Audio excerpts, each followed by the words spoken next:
If you want to survive an EMP, the first thing you need to do is assess your current location.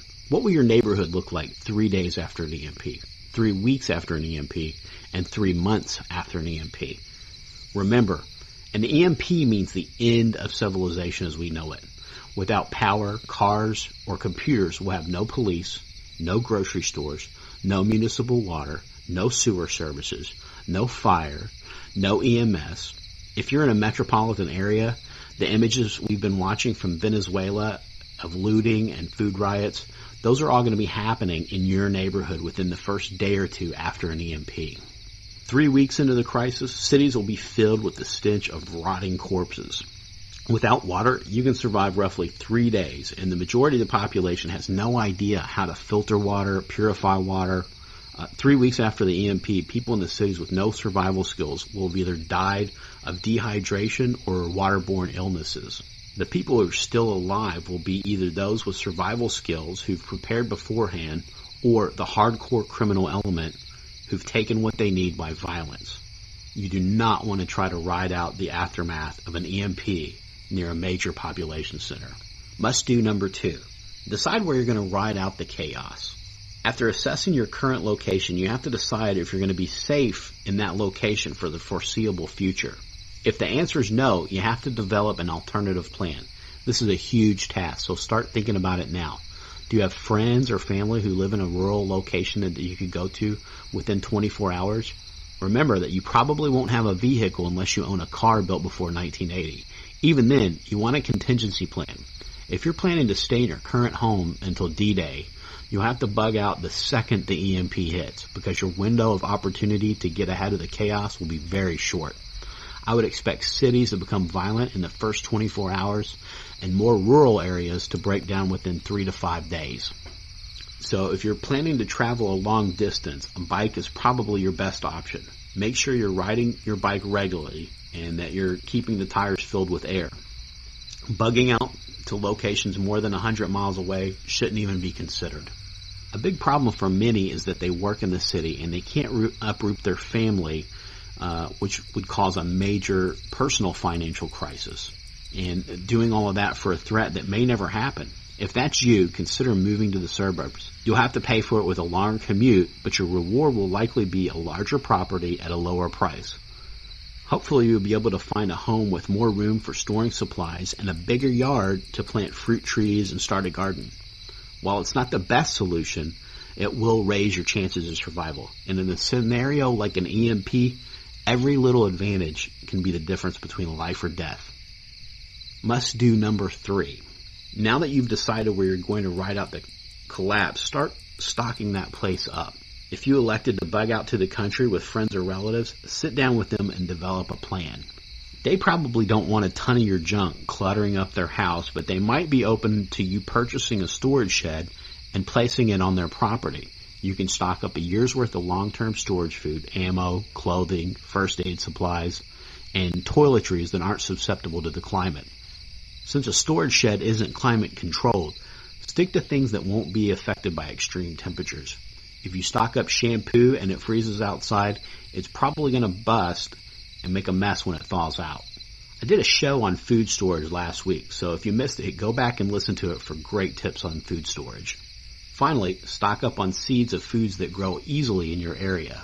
Do the research now while you have YouTube and the internet. Start a small garden now, just to start learning what the challenges are that you'll have in trying to produce your own food. The learning curve is steep, and if you wait till game day, you probably won't make the cut to the 10% that survive. Must do number 4. Figure out how you're going to get water to the place where you've selected to ride out the mayhem. It's impossible to store enough water to survive long term. You have to find a reliable water source. If you're near a lake, pond, or stream, figure out how you're going to filter the water and purchase the filters and materials you'll need. If you have a well, either for your house or for irrigation, you can have a hand pump installed for around $150, everything included. That's the pump, the base, and the installation. The least reliable source of water would be a rain catch system because there you're dependent on the weather for your very survival. You can purchase food-grade 55-gallon barrels either online or from Craigslist to catch the runoff from your gutters. But this water still needs to be purified because you don't know what the birds have been doing on your roof. You'll need to store as much water as you can every time it rains because you never know when the next dry spell's coming. Must do number 5, secure your retreat. Regardless of how far you are, desperate people are going to come knocking. If you're planning on taking others in, make provisions for them now. Do not alter your plan after the EMP happens. Obviously, you'll need the proper weapon systems to fend off attacks and looters. You'll need enough people to maintain a 24-hour guard. One more thing that I want to give you, and we'll think of it more as a bonus tip for surviving an EMP than a must-do, but you want to think about bartering. You don't want to, this isn't something you want to depend on. You want to have all your supplies, all your food, all of your weapons, your ammo, your clothing, everything that you could possibly think that you're going to need already pre-positioned on the property that you're planning on riding out the chaos. But inevitably, things are going to come up and things are going to arise that you absolutely need to survive, that either it broke or you ran out or it was stolen or it molded or it was ruined or something went wrong in your plan. So you have to have something for contingencies. And for the most part, you want to stay on that property and go out as little as possible, because every time you go out, you're taking a risk and you're putting yourself in jeopardy, you're putting your team in jeopardy. And so the safest place to be is at your secure facility and just holding down the fort and not leaving. And that's the same in just about every disaster. You want to just be in a position that you don't have to leave. But inevitably, for a long-term survival situation, things are going to come up and you need to have some things to trade. Gold and silver are great forms of wealth preservation, but those aren't really good for a survival situation, at least in the initial stages. People are going to be looking for things that they need to get by. If you look at Venezuela right now, nobody wants gold, nobody wants silver. They want rice right now. Those people are starving to death. They have, they're eating cats and dogs. The cats and dogs are running out.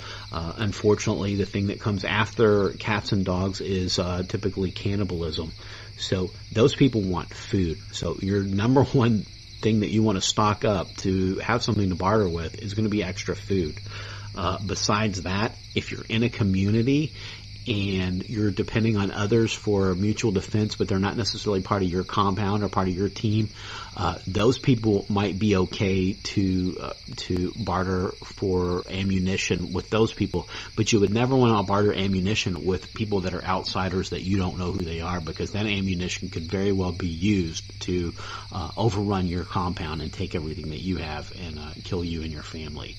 So other things that might be barter items are going to be things like hygiene items, shampoo, razor, soap, laundry detergent, anything like that. But your primary thing is going to be food, because that's the thing that everybody's going to need. And for that first year, while people are trying to adjust and learn how to produce on their own, it's going to be very, very difficult. And if you've got extra food, then that's going to be gold in a post-collapse scenario. Water filters, that's think about the things that the EMP Congressional Commission said that people are going to die of.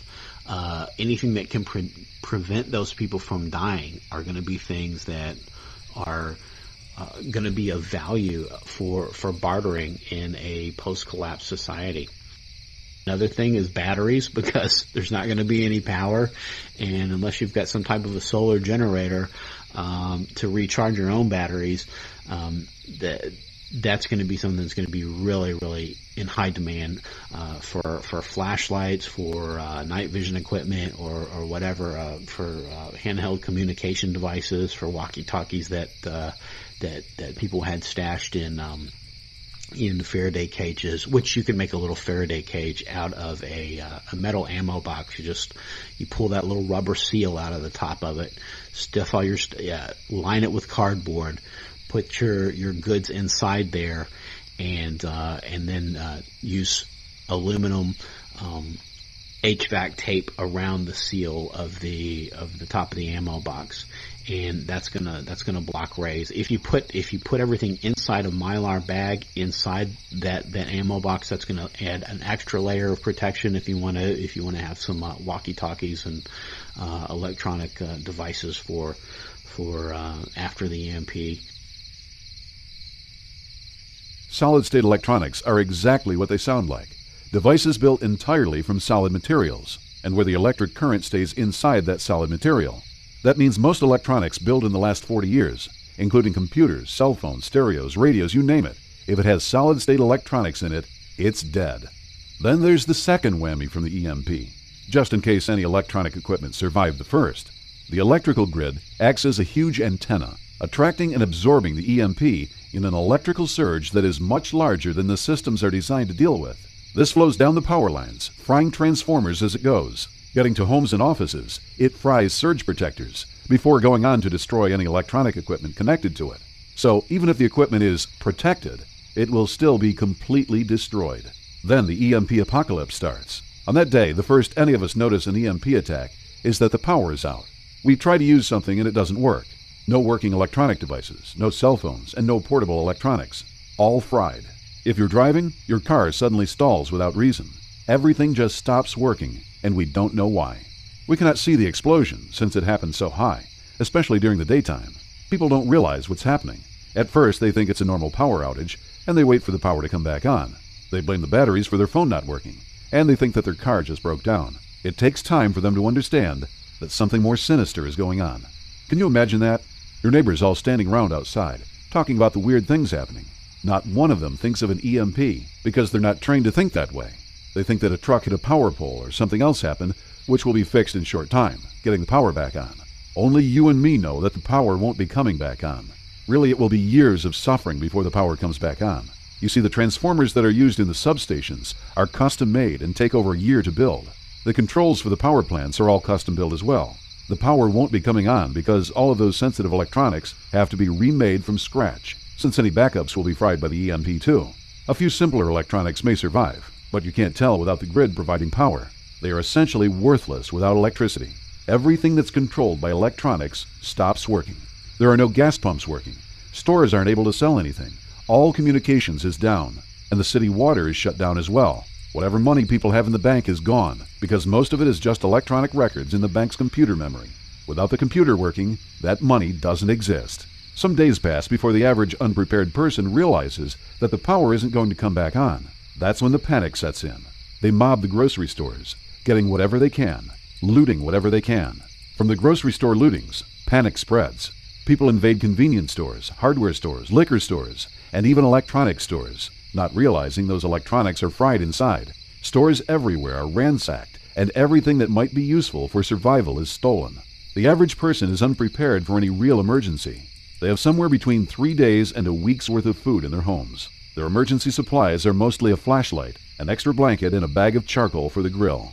Without the infrastructure we depend on to provide our needs, many people die. Then people start dying in waves. Disaster experts have laid out 5 waves of death that will sweep through the country. First, we lose the sick and elderly. There are many people in our modern society who can't survive without medicines. Without their medicines, their bodies can't keep going. Everyone from diabetics to people with severe mental problems start to die off when they run out of meds. The second wave of deaths is caused by disease. Without running water and water treatment, human waste disposal becomes a problem, triggering an epidemic that sweeps through populations. Many die of diseases that America's doctors haven't had to deal with for generations. Without their modern laboratories, hospitals, and medicines, doctors are limited in what they can do, forced to leave many to die, who they could have saved a few short months earlier.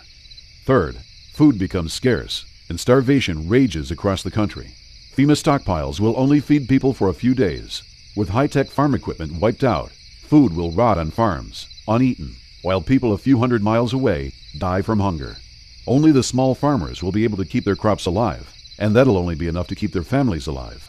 Many pets die a slow death when there's nobody there to feed them or let them loose. Children get frail and starve, while their parents weep because they can't provide. The fourth wave of deaths comes with the winter, combining starvation with a lack of heat. Many freeze to death that first winter, with nobody to mourn their agonizing demise or to give them a decent burial. Those who are still alive are too weak to take care of the dying, let alone bury the dead in the ground that is frozen rock hard. With rampant famine and disease, society will break down. That's when the fifth and final phase of deaths hits, and it's the worst to think about. Men will start roaming the streets, going from house to house, preying on each other, stealing what they want and forcing their will on others. Rape will become commonplace, as women are forced to sell their bodies for food. And before you say that no woman you know would ever do that, ask yourself if there's anything they wouldn't do to put food in their starving children's bellies. Desperate people do terrible things. Some people will even turn to cannibalism, eating the flesh of other human beings, seeing it as being a better alternative than dying. Gangs, criminals, and warlords will rise up, using force to steal and murder. There will also be religious cults that rise up, following one who says that he has a message from God, or even from Satan, about how this is all caused by our sin or lack of sin. Either way, the message and the messenger are all false, merely a way to manipulate the masses, to take advantage of the situation. With all these people preying on each other, the world becomes a nightmare. By the end of the first year, an estimated 90% of our population has died. Seeing how careless and unprepared more than 90% of people are, it doesn't sound unreasonable. Those that are left have reverted back to the agricultural hard life of a century or more ago. Some moved from their homes into other places, where they can raise their own food, while others turn their homes into homesteads. Some smaller communities pull together, pooling their resources and working together to survive. But these are rare. In most cases, people simply die of horrible deaths. Only those few who are prepared will survive this EMP attack. Many people expect the government to take care of them, and so they turn a blind eye to the dangers out there, especially the chief danger of an EMP attack by Iran. These sheeple are the ones who end up dying off in that first year. They believe in a group of incompetents and crooks called government that are not even prepared themselves to survive an EMP event. What makes them think that the government will be able to protect them? All we have to do is remember how ineffective the government is in dealing with disasters. When Hurricane Katrina hit, the government didn't save the people of New Orleans from the flood, from the following disease, or from the following social chaos of gangs or murderers and rapists. 7 years later, when Hurricane Sandy hit the East Coast, FEMA didn't even do one little bit better. The liberal media tried to hide this as much as they could to save Obama's face. However, we real patriots know the truth. Those were just smaller-scale regional events, not even dealing with a whole state. Think of how badly FEMA screwed up with these regional disasters, letting people drown, die of thirst, and even get murdered by thugs and gangs. Now imagine that happening in every city, town, and county in the country. Even worse, an EMP will knock out all the equipment FEMA depends on, so it'll be worse than ever. The best we can expect out of FEMA is to open up some relocation camps, more like concentration camps, and move people into them. But what then? FEMA might have millions of meals of emergency food stored in warehouses, but they still don't have enough to feed everyone. There's no way that they can. After they run out, which should only take a day or two, they'll be going door to door to steal your stockpiles to give to government officials and other important people. So the wise decision is not to trust the government to take care of you and your family. Truth is, if you see a government agent in a post-EMP world, run in the opposite direction. They'll be there to take what you have, not to help you out. When an EMP hits our country, we could pretty much count on everything that relies on electricity going out. That would put our country back 100 years or more, back to the time of our great-great-great-grandparents. Well, if they could live without electrical power and all the things that use it, then it should be possible for us to live without them too. I decided I wasn't going to give up, lie down, and give in to an EMP attack and the following chaos. I decided to make a plan of how to survive without electricity, and how to keep my family safe from the collapse a nationwide blackout will trigger. This wasn't easy, as we're so accustomed to using electricity for everything. We're also used to having a huge supply chain, which brings everything we need right to our doorstep. None of that is going to be available. I knew I needed to figure out 3 things.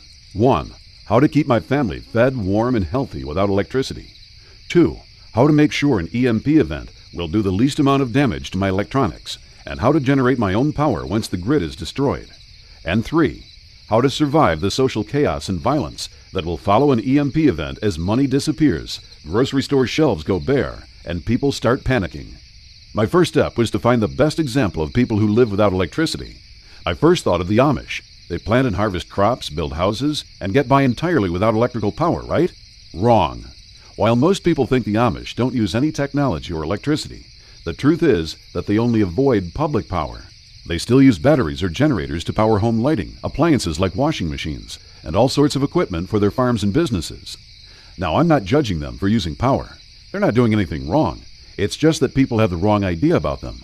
Once I discovered the truth, I realized that the Amish are almost as vulnerable to an EMP attack as the rest of the country. So it wouldn't make sense to go live with them to learn how to survive a nationwide blackout.